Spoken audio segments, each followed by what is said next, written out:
દાહોદ જિલ્લામાં શૈક્ષણિક જે કાર્ય હોય છે તેમાં મધ્યાહન ભોજન અને અન્ય જે હોસ્ટેલની સુવિધાઓ પૂરી પાડતા હોય છે તેવા જે શૈક્ષણિક સંસ્થાનો છે તેમાં મેનુ મુજબ ખાવાનું વિદ્યાર્થીઓને અપાય છે કે નથી અપાતો તેવી ઘણી બધી ફરિયાદો ભૂતકાળમાં પણ વિદ્યાર્થીઓ અને અન્ય જે શિક્ષણ મેળવતા બાળકો છે તે કરતા આવ્યા છે।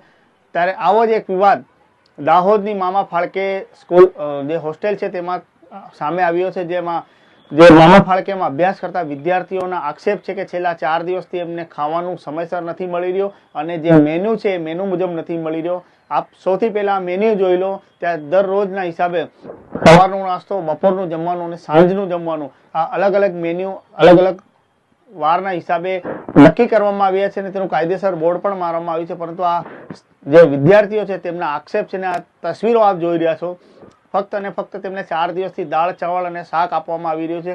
એટલે આદિવાસી બાહુલ્ય ધરાવતા આવા વિસ્તારમાં જો આદિવાસી સમાજના બાળકો જો અભ્યાસ કરીને ઘર પરિવારથી દૂર રહી અભ્યાસ કરીને પોતાની કારકિર્દી બનાવવા માંગતા હોય, તેમને જો સમયસર ખાવા પીવાનું ન મળે, તેમને જે યોગ્ય સુવિધાઓ ન મળે તો તેમનું શિક્ષણ ક્યાં જઈને અટકશે અને જે વધારાની જે વાતો છે, જે શૈક્ષણિક સંસ્થાનોમાં ખાવા પીવાની સુવિધાઓ પૂરી પાડવા માટે મેન્યુ લગાવવામાં આવે છે તે મેન્યુ પ્રમાણે બાળકોને અપાય છે કે નથી અપાતું તે પણ સંબંધિત વિભાગ દ્વારા સમય પર સુપરવિઝન કરવું જોઈએ તેવી પણ વિદ્યાર્થીઓ માંગ કરી રહ્યા છે। શું નામ છે?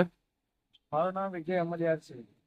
આપણે સરકારી મામા સાહેબ ફાળકે હોસ્ટેલમાં છોકરાઓને સુવિધાની બહુ અછત છે। અહીંયા પાણી અને કેટલાક રૂમમાં 14 જણા એટલા બધા રહે છે, એમાં ત્રણ જણા રહેવાનું છે હકીકતમાં, છતાં પણ એમાં 14 જણા એવું રહે છે। પાણીની પણ અને જમવાનું 2-3 દિવસથી દાળ ભાત જ બનાવે, એ પણ બહુ એમ ખાવામાં સારું નથી, ખાવા લાયક જ નથી એમ। તો તમે કોઈ રજૂઆત કરી છે? અમે રજૂઆત સરને કેટલા વાર કરી પણ એમનું કોઈ નિરાકરણ આવતું જ નથી અમારે। કોણ છે તમારે સર? અમારા સર પાડવી સર છે અહીંયાના વોર્ડન। અચ્છા, બોલ। તરુ રાજેશ, મામા સાહેબ ફડકે હોસ્ટેલ દાહોદ। એ જમવા માટેની તકલીફ છે અને પાણીની તકલીફ છે। જમવા માટે જે અઠવાડિયામાં 2 થી 3 વાર દાળ ભાત કઢી ખીચડી બનાવતા એ રીતે જમવાનું આવતું અને એના નાહવા માટે ગરમ પાણી હજી મળતું નથી। પબ્લિક છોકરાઓ હીટરનો ઉપયોગ કરીને પાણી ગરમ કરીને નાય છે, તો એમાં જે શોર્ટ સર્કિટ થાય તો છોકરાનું એ જવાબદાર કોણ રહેશે? એના માટે અમે પાણીની બી જરૂરિયાત છે, જમવાનું બી મેનુ પ્રમાણે મળે એની અમે માંગ કરીએ છીએ।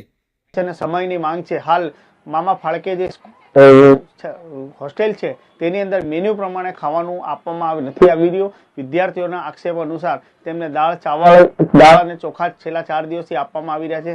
એટલે આ બાબતે સંબંધિતો યોગ્ય કાર્યવાહી કરે તેવી માંગ ઉઠવા પામી છે।